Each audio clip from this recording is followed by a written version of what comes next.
मित्रांनो, पाठराखीण या मालिकेच्या आजच्या भागामध्ये अगदी मनपूर्वक मी तुमचं स्वागत करते। आजच्या भागामध्ये शकुंतला मात्र आता ह्या प्राजक्ताने आणलेला जो काही प्रसाद आहे तर तो खाते, लाडूचा प्रसाद। आणि आता ह्या भाग्याचं लग्न जमलेलं आहे म्हणून तिने आता खूप छान असे लाडू तयार करून आणलेले असतात। परंतु प्रीती रागाने मात्र शकुंतलाकडे बघते। शकुंतला मात्र समीरा आणि समीर या दोघांनाही समोर बोलावते आणि प्राजक्ताच्या डब्यामधून आता ती स्वतः समीरा आणि समीरा या दोघांना लाडू देते। तेव्हा दोघे इतके खुश होऊन आनंदाने उड्या मारायला सुरुवात करतात। प्रीती तर रागाने पाहत असते। तेव्हा मात्र आता शकुंतलाचं प्रीतीच्या चेहऱ्याकडे लक्ष जातं। ती प्रीतीकडे जेव्हा पाहते तर प्रीतीचा चेहरा मात्र पूर्णपणे तिने वाकडा करून रागाने बघत असते। शकुंतला आता जेव्हा तिच्याकडे बघते आणि रागाने आता प्रीतीला म्हणते की तू तर त्यांची आई आहेस ना, मग कधी आपल्या मुलांना शिस्त लावायची, कधी त्यांना मजा करून द्यायची, एवढं सुद्धा त्यांना कळत नाही का? आणि तेवढ्यात आता प्रीती रागाने म्हणते की मोठी आई, ते लाडू कधी आणि कशात बनवले असतील काय माहिती। तेव्हा शकुंतला म्हणते की अगं, चांगले साजूक तुपात बनवलेले ते लाडू आहेत। आणि हे सुद्धा मी ऐकलं की तू असं म्हणाले की सूर्यवंशीचा आता काही क्लास आहे तर तो मात्र सगळ्यात चांगला असतो। आणि सूर्यवंशीच्या घरामध्ये जेव्हा तू येथे आली तेव्हा तुला इतकी वर्ष येऊन इथे झाली, पण आपण मात्र कसे आहोत हे तुला अजूनपर्यंत नाही कळालेलं। पण काल आलेल्या प्राजक्ताला समजलेलं आहे की आपण कसे आहोत। सूर्यवंशी मात्र सगळ्यांच्या सुखदुःखात सामील होतात आणि मला तर मनापासून आनंद होत आहे की प्राजक्ताच्या बहिणीचं लग्न होत आहे, ठरलेलं आहे। तेव्हा अंबिका खुशून हसते आणि प्राजक्ताला सुद्धा आता शकुंतलाच्या मनाचा मोठेपणा बघून खूपच आनंद होतो। आणि शकुंतला आता प्राजक्ताला म्हणते की मला जरा तुझ्याशी बोलायचं आहे। आणि शकुंतला मात्र प्राजक्ताला आणि समीर यांना दोघांनाही आतमध्ये घेऊन जाते। तर प्रीती लगेच आता अंबिकाला म्हणते की वा वा सासूबाई, तुमच्या जाऊबाई मात्र वाटेल तसं मला सगळ्यांच्या समोर तुमच्या समोर सुद्धा बोलल्यात, तरी सुद्धा तुम्ही शांत बसून राहिलात। आणि आई बाहेरच्या मुलीसमोर त्यांनी माझा इतका मोठा अपमान केला, तुम्ही काहीच कसे बोलले नाहीत। आणि तेव्हा आता अंबिका तिला समजावण्याचा प्रयत्न करते पण काही बोलत नसते। तर आता प्रीती मनात म्हणते की तुम्ही बसा तुमच्या जाऊबाईचा इगो सांभाळत, या मुलीला मात्र घराच्या बाहेर काढण्यासाठी आता काहीतरी मलाच करावं लागेल। शकुंतला आता बाहेर आता ही प्राजक्ता सोबत गप्पा करत येते, विचारते की घरी सगळेजण खूप आनंदात असतात, या बहिणीचं लग्न मात्र थाटामाटातच व्हायला हवं। तेव्हा प्राजक्ता हो हो म्हणते। आणि बघ ना प्राजक्ता, अगं घरामध्ये लग्न म्हटल्यानंतर खर्च तर खूपच येतात आणि हे बघ तू मात्र आता परकी नाहीस, सूर्यवंशीच आहे। तेव्हा प्राजक्ता मात्र आता कावरी होऊन मात्र आता शकुंतला सुलोचनाकडे पाहत असते। आणि तेवढ्यात आता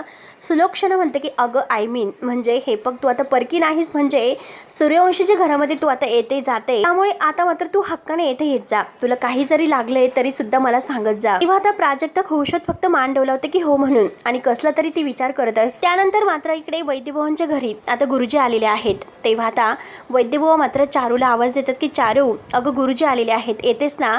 तृप्ती पाणी वगैरे देते आणि चारू आणि आजी बाहेर येतात आणि नमस्ते गुरुजी, काय म्हणतात आमचे व्याही असं आता विचारलं जातं। तेव्हा आता गुरुजी आता हसतात। तर वैद्यभाऊ विचारतात की पुढची बोलणी कधी करायची आहे। आणि तेवढ्यात गुरुजी म्हणतात की त्यासाठीच तर मी इथे आलो। आणि तेवढ्यात भाग्य मात्र आता कुठेतरी बाहेर गेलेली असते आणि तेवढ्यात ती येते। तर चारू म्हणते की बघा आली तेवढ्यात भाग्य मात्र गुरुजींना बघून खुश होते। तर वैद्यभाऊ म्हणतात की बोला काय आहे पाहुण्यांचं म्हणणं। तेव्हा मात्र आता गुरुजी म्हणतात की कामत परिवाराची अशी इच्छा आहे, रोहन आणि भाग्या यांचा साखरपुडा उद्याच पार पडायचा आहे। तेव्हा आता सगळेजण पाहतच असतात की इतक्या घाईमध्ये आता हे सगळं कसं मॅनेज होईल उद्याच। भाग्य तर धक्क्याने पाहतच असते। त्यानंतर मात्र आता इकडे प्राजक्ता समीरा आणि समीर या दोघांना त्यांचं ट्युशन वगैरे घेत असते। आणि आता मात्र ते दोघेही विचारते की हे अल्बंड्स कोणासाठी आणलेले आहे आणि नक्की कोणासाठी। तेव्हा आता प्राजक्ता म्हणते की तुम्हाला तर नाही आवडत। तेव्हा ते दोघेही म्हणतात की आम्हाला तर खूपच आवडतात। आणि लगेच प्राजक्ता म्हणते की ठीक आहे मी तुम्हाला देईल। तेव्हा दोघांनाही फारच असा आनंद होतो। आणि प्राजक्ता म्हणते की हे अल्बंड्स तुम्हाला तेव्हाच मिळतील तेव्हा मी तुम्हाला गणित दिलेली आहे, तर ती गणित तुम्ही बरोबर सोडताल म्हणून चालेल ना? तेव्हा आता समीर आणि समीरा म्हणतात की हो चालेल। आणि आता मात्र प्राजक्ता म्हणते की बघूयात कोण जास्त अल्बंड्स मिळवतात म्हणून। समीरा म्हणते की मी, तर समीर म्हणतो की मी, दोघंही वर बोट करून मी करत असतात। तर प्राजक्ता म्हणते की ठीक आहे चला। आणि आता मात्र ते अल्बंड्स ते काढत असतात। त्यानंतर मात्र इकडे आता भाग्य ही गुरुजींना म्हणते की काय बोलतात उद्या साखरपुडा?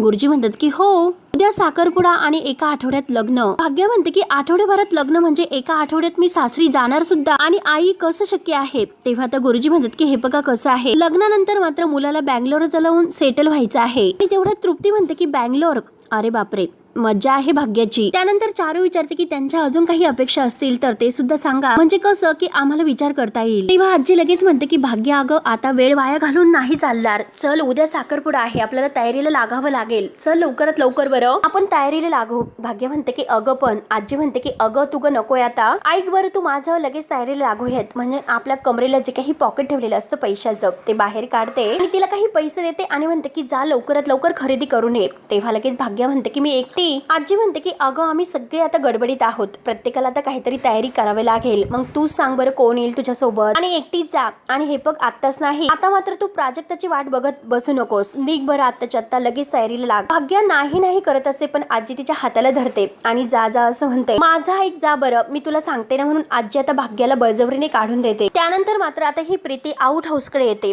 जेथे आलोकची रूम आहे तेथे. आणि त्याच्या रूमच्या बाहेर मात्र आता हे दोघं जे नोकर आहेत तर ते उभे असतात आणि ते प्रीती आल्यानंतर त्यांना तिला गुड मॉर्निंग करतात. तर प्रीती म्हणते की गुड मॉर्निंग करतात, पण तुम्ही मला सांगा बरं इथे का असे उभा आहात. त्यातील एक नोकर म्हणतो की आम्हाला सुलक्षणा मॅडमने सांगितलेलं आहे. आणि तेवढ्यात मात्र प्रीती म्हणते की सुलक्षणा मॅडम. आणि परत आता ती नाटक करते आणि त्यांना बरोबर म्हणते की तुम्हाला वाटतं निरोप नाही मिळाला आणि आता ते मोठे साहेब आहेत ते परत आले आणि त्यांच्याकडे खूप सामान आहेत असं म्हणतात आणि तुम्ही बाहेर जा, त्यांच्या बॅग वगैरे घ्या. आणि इकडे काय बघतात, आउट आउट. आणि त्यांना मात्र काढून देते.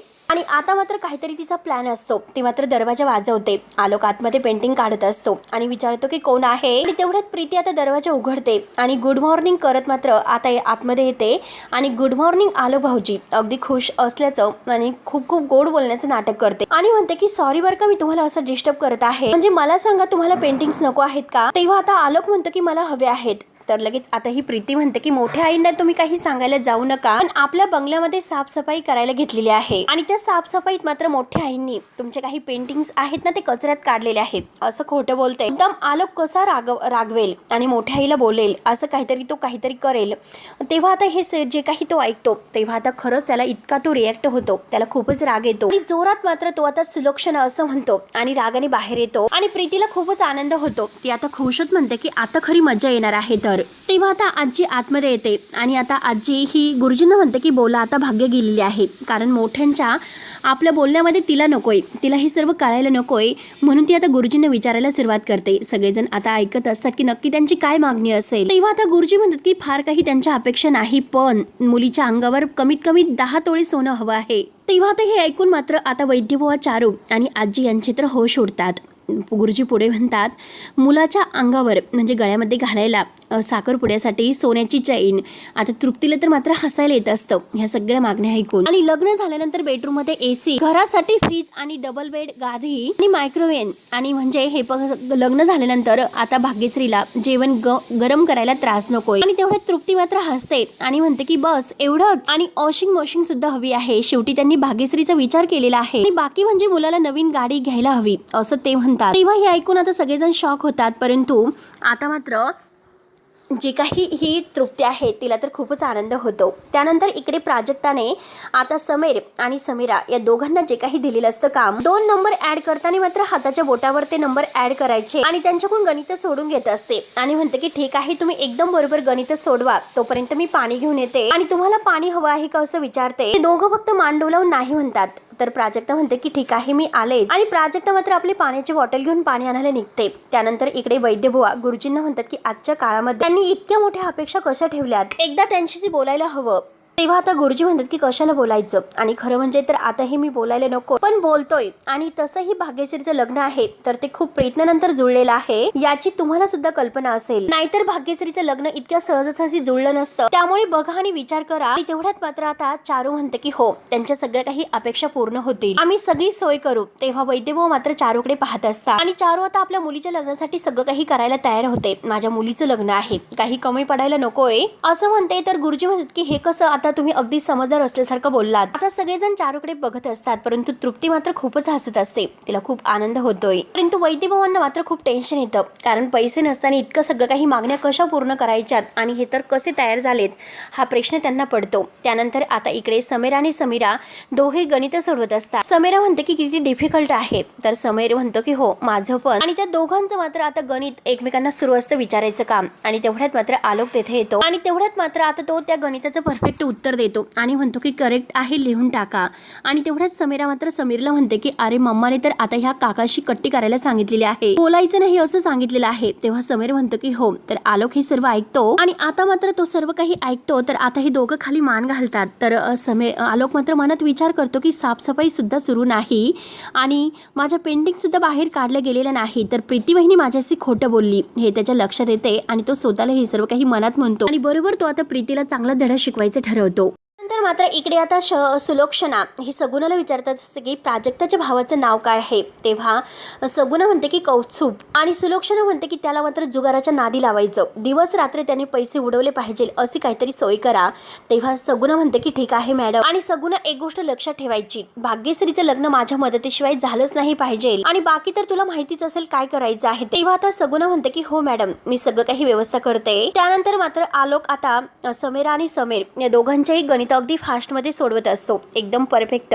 तर समीरा म्हणते की बघ अरे काका किती फास्टमध्ये आपले आन्सर सोडवतो, गणित सोडवतोय बघ ना. एकमेकांशी त्यांची कुजबूज सुरू असते आणि आलोक मात्र आता ते दोघांचेही आन्सर सगळे काही सोडवतो. दोघे आता खूपच खुश होतात आणि तेवढ्यात दोघेही आता आनंदाने उड्या मारायला सुरुवात करतात. आलोक आता सगळं हे ठेवून आता जायला निघतो, परंतु तेथील आता नोटबुक खाली पडते आणि आलोक त्या नोटबुककडे पाहत असतो. ड्रॉइंगची वही आणि त्यामध्ये ड्रॉइंग एक काढलेलं असतं. आलोक मात्र आता ती वही उचलतो आणि ती ड्रॉइंग तो बघतो. तर आता म्हणतो की कोणी इतकं सुंदर हे फुल काढलं असेल, परंतु याला आधाराची गरज आहे, म्हणजे याला अगदी फांदीची गरज आहे आणि ते ड्रॉइंग्स मी पूर्ण करतोय असे बोलून आता तो ड्रॉइंग पूर्ण करायला घेतो. आणि तेवढ्यात प्राजक्ता मात्र आता पाणी घेऊन बाहेर येत असते. समीर आणि समीरा मात्र आता आलोक जे काही ड्रॉइंग पूर्ण करत आहे त्याकडेच बघत असतात आणि तेवढ्यात प्राजक्ता येतच आहे. आता ही ड्रॉइंग पूर्ण झाल्यानंतर आता समीर आणि समीरा दोघंही वाव असं म्हणतात आणि खुश होत मात्र तो त्या दोघांनाही बाय करतो. समीर आणि समीरा दोघंही आता बाय बाय करतात आणि तेव्हा मात्र आता आलोक आता त्या टेबलवरून काहीतरी खायला घेतो आणि लगेच आतमध्ये निघून जात असतो. आणि तेवढ्यात प्राजक्ता त्याच्या मागूनच येते.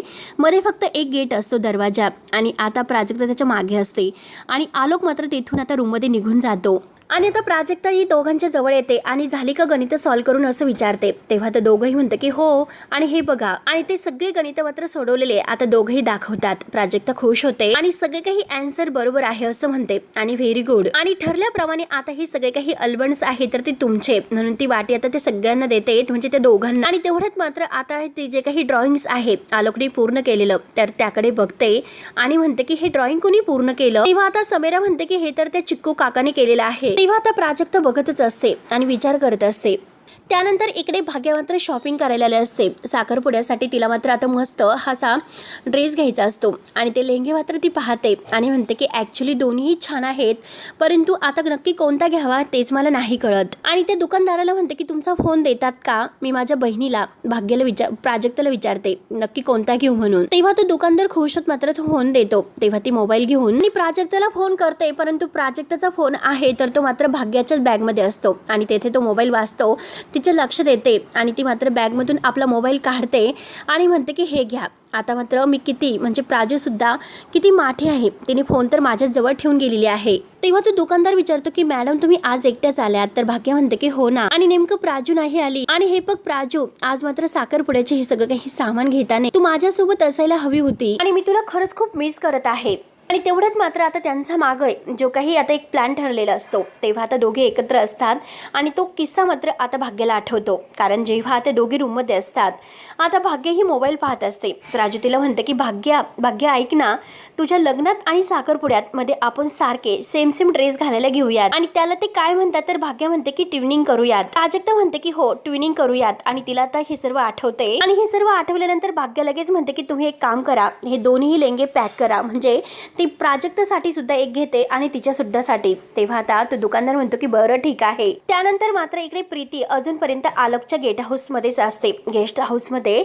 आणि तेवढ्यात आलोक रागरागाने तेथे काही पेंटिंग घेऊन येतो. तेव्हा प्रीती म्हणते की भाऊजी तुम्ही आलात, पण आलोक म्हणतो की साफसफाई का, साफसफाई तुझ्या डोक्याची साफसफाई केली पाहिजे, म्हणून तिच्यावर रागवतो. तिच्यावर खूपच चिडतो आणि आतमध्ये निघून जातो. तेव्हा आता प्रीतीला खूपच राग येतो आणि आता मात्र आलोक दरवाजा बंद करायला येतो आणि दरवाजा रागाने बंद तर करायला जातो, जातो पण आउट असे जोरात ते प्रीतीवर ओरडतो आणि दरवाजा बंद करून घेतो. आणि तेवढ्यात मात्र आता ते नोकर आहेत जे दरवाजाजवळ उभे असतात तर ते घाईने धावतच येतात आणि प्रीतीकडे पाहत असतात. तर प्रीती रागाने तेथून आता तावताव निघून जाते. त्यानंतर इकडे वैद्यभुवा आता जो काही खर्च करायचा आहे त्याबद्दल काही पैसे काढतात आणि ते पैसे मोजत असतात. त्यांचा हिशोब सुरू असतो आणि तेवढ्यात तेथे आता ही चारू येते आणि चारू मात्र वैद्यभुवांना म्हणते की आपल्या मुलीच्या लग्नासाठी आपण पै करून आता हा पैसा जोडून ठेवला, पण 10 तोळे सोनं आणि मुलाला साखरपुड्यासाठी चैन हे सगळं आपण कुठून आणणार आहोत बरं. तेव्हा आता वैद्यभाऊ म्हणतात की हो ना, त्यात म्हणजे आजकाल सोन्याचे भाव तर किती भडकलेले आहेत, अगदी गगनाला टेकलेले आहेत. मग आता काय करायचं. तेव्हा चारू म्हणते आपल्याला तर माहितीच आहे की लग्न आपण कोणत्या परिस्थितीत जुळून आणलेलं आहे.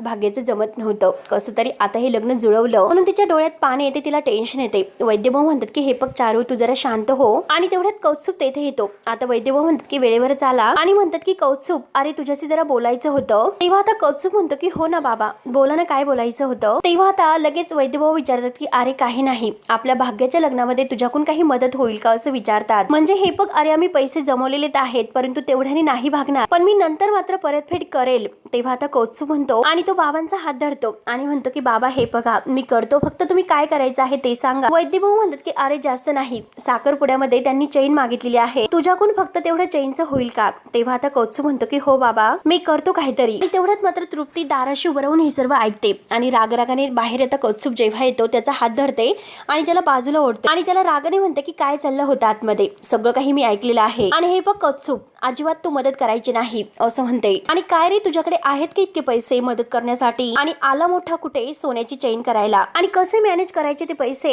आणि हे बघ तुझ्या आई वडिलांमुळे मात्र मला माझे दागिने सोनाराला परत करावे लागले आणि ते पैसे सुद्धा मला परत द्यावे लागले, आणि तू मात्र आता होणाऱ्या जावयाच्या गळ्यात सोन्याची चैन घालतो. वारे वा कुठला. तेव्हा आता कौस्तुभ विचारतो की तुझे दागिने म्हणजे, तर तृप्ती लगेच म्हणते की तुझे दागिने म्हणजे, अरे माझे दागिने ते माझे दागिने. तेव्हा आता लगेच कौस्तुभ म्हणतो की पैसे विकत घेऊन घेतलेली जी काही गोष्ट असते ना तर ती आपली असते, उधारीवर घेतलेली नाही, कळले तुला आता. आणि रागाने तिला म्हणतो की लक्षात ठेव आणि निघून जातो. तृप्ती त्याच्याकडे पाहतच असते. त्यानंतर इकडे ह्या प्रीतीचं काहीतरी नाटक सुरूच असतं आणि प्राजक्ता केव्हा बाहेर येते ती वाट बघतच असते, डोकावून पाहत असते. आणि तेवढ्यात प्राजक्ता बाहेर येते तिची बॅग वगैरे घेऊन, आणि तेवढ्यात प्रीतीही तिच्या समोर येते आणि म्हणते की प्राजक्ता, मुलांचे ट्युशन कसे चाललेले आहे असं मुद्दाम विचारपूस करते. तेव्हा आता प्राजक्ता म्हणते की खूप छान चालू आहेत आणि खूपच छान अभ्यास करतात, आणि डोंट वरी मी उद्या येते असे बोलून ती आता जायला निघते. पण प्रीती तिला पुन्हा थांबवते आणि म्हणते की अगं उद्या म्हणजे, अगं काय येतेस, अगं हे बघ तू मोठ्या आई म्हणजे सुलोचना मॅडम यांना भेटलेली आहेस का. तेव्हा आता प्राजक्ता नाही म्हणते. आणि का, काय झालं असं विचारते. तेव्हा आता प्रीती मुद्दा म्हणते की हो आय गेस म्हणजे ते तुला शोधतात, आता म्हणजे शोधत सुद्धा नसतात परंतु मुद्दाम सांगते की शोधतात म्हणून. तेव्हा आता प्राजक्ता म्हणते की बरं ठीक आहे बघते, म्हणून ती परत मागे जायला निघते. तर प्रीती म्हणते की अगं तिकडे कुठे चाललीस, अगं त्या आउट हाऊस मध्ये आहेत. प्राजक्ता विचारते की आउट हाऊस. प्रीती म्हणते की हो आउट हाऊस मध्ये आहेत, म्हणजे हे बघ तू इथून सरळ गेली तर उजवीकडे वळ, तिकडेच आउट हाऊस आहे. आय मीन म्हणजे मी मोठ्या आईनं तेथेच बघितलं होतं, कदाचित ते तिकडेच असतील, तू एकदा चेक करशील का. तेव्हा आता प्राजक्ता म्हणते की बरं ठीक आहे बघते. आणि आता ही प्रीती खोटं बोलते. तर प्राजक्ता बिचारी मात्र आता तिला असं वाटतं की खरंच काहीतरी तर ते शोधतात म्हणून तिकडे आउट हाऊस कडे येते. आणि प्रीती मात्र आता हे बघून काही स्वतःशी खूपच हसत असते आणि आता म्हणते की आलोक आणि प्राजक्ता शेवटी एकमेकांच्या समोर येणारच आणि आता कुठे तमाशा होणार आहे म्हणून तिला खूप आनंद होतो. आणि प्राजक्ता दरवाजात येते आणि डोकावून पाहत असते. आलोक आतमध्ये त्याचे पेंटिंग आहे तर ते पेंटिंग पूर्ण करत असतो आणि ते पण त्याने प्राजक्ताचंच पेंटिंग काढलेलं असतं आणि तेच आता पूर्ण करायचं काम त्याचं सुरू असतं. आणि प्राजक्ता आता कोणी तिथे दिसत नाही म्हणून दरवाजा उघडते आणि आत येते. परंतु आतमध्ये मात्र आता हा आलोक पेंटिंगच्या आड असतो आणि आतमध्ये जे काही ड्रॉइंग वगैरे आहे तर ते बघून मात्र आता तिला हे आठवतं. तिने समीरा आणि समीराला विचारलेलं असतं की हे ड्रॉइंग पूर्ण कोणी केलं. त्यावरती आता ते म्हणतात की त्या चिक्कू काकानी. म्हणून त्या रूम मध्ये आल्यानंतर तिथे जे काही आता ही सगळे ड्रॉइंगचे पेंटिंग वगैरे आहे तर ते सगळं पूर्ण करून तिथे गच्च ती रूम अगदी पेंटिंगनेच भरलेली आहे. आता ही एक एक पेंटिंग पाहत असते आणि त्या पेंटिंगच्या आड मात्र आता हा जो आलोक आहे तर तो आता आपली पेन्सिल वगैरे आहे तर तो मस्त तयार करत असेल, सोलत असतो. आणि तेवढ्यात मात्र प्राजक्ताही त्याच्या जवळ येते आणि ती मांडणीतून आता मात्र तिचं डोकं दिसत असतं आणि आता हा आलोक समोर पाठमोर उभा असतो. आता ह्या प्राजक्ताचं लक्ष त्याच्याकडे जातं. तेव्हा मात्र आता ती मनात म्हणते की माझ्या डायरी मधील जे काही चित्र कंप्लीट केलेलं आहे तर ते मात्र यांनी केलं की काय, म्हणून ती मात्र आता आलोकला डोकावून पाहत असते आणि नक्की आता इतक्या छान पेंटिंग काढलेले आहे असं तिला वाटतं. मग ते चित्र सुद्धा यांनीच पूर्ण केलेलं असेल हे तिला समजते. तेव्हा ती विचारत पडते आणि बघत असते. तर हा भाग येथे संपतो. पुढील भागामध्ये प्राजक्ता मात्र आता जेव्हा तेथे येते आलोकला विचारते की सुलोक्षणा मॅडम आहेत का. सुलोक्षणा म्हटल्यानंतर आता तेवढ्यात पेन्सिलचं टोक तयार करत असताना ते ब्लेड आता त्याच्या हाताला लागतं आणि जोरात तो असे रागावून असे ओरडतो. त्याच्या बोटातून रक्त येत असतं. आलोक आपल्या बोटाकडे पाहत असतो. प्राजक्ता विचारते की तुम्ही बरे आहात ना. आणि तेवढ्यात मात्र त्याचा धक्का आहे तर तो पेंटिंगला लागतो आणि ती प्राजक्ताची पेंटिंग खाली पडते. ते पण पालथी पडलेली असते. आलोक खूपच रिॲक्ट होतो कारण त्याच्या बोटातून रक्त येत असतं आणि तेवढ्यात मात्र आता तो म्हणतो की रक्त. तर प्राजक्ता त्याचं बोट धरते आणि ते रक्त थांबवते. तर सगुण आता इकडे सुलोक्षणाला सांगते की प्राजक्ता आउट हाऊस मध्ये गेली होती आणि आपले आलोक दादा सुद्धा तेथेच होते. ऐकून सुलोक्षणाला आणि अंबिकाला तर फार मोठा धक्का बसतो. परंतु प्रीती मात्र आता हे सगळं काही ऐकून आता हसत असते कारण हे सगळं कारस्थान तिचंच असतं. तिनेच मात्र प्राजक्ताला तिकडे खोटं बोलून पाठवलेलं असतं आणि शेवटी मात्र आता आलोक आणि प्राजक्ता या दोघांची भेट झालेली असते. तेव्हा मित्रांनो आता पुढे नक्की काय होईल. आता मात्र सुलोक्षणा ही प्राजक्तावर रागवेल का आणि प्राजक्ता प्रीतीचं नाव सांगितल्यानंतर आता प्रीतीचा कसा पडचा उडेल हे बघणं आता खूपच रंजक ठरणार आहे. तेव्हा मित्रांनो पुढे नक्की काय होतं हे बघायला विसरू नका. तोपर्यंत धन्यवाद.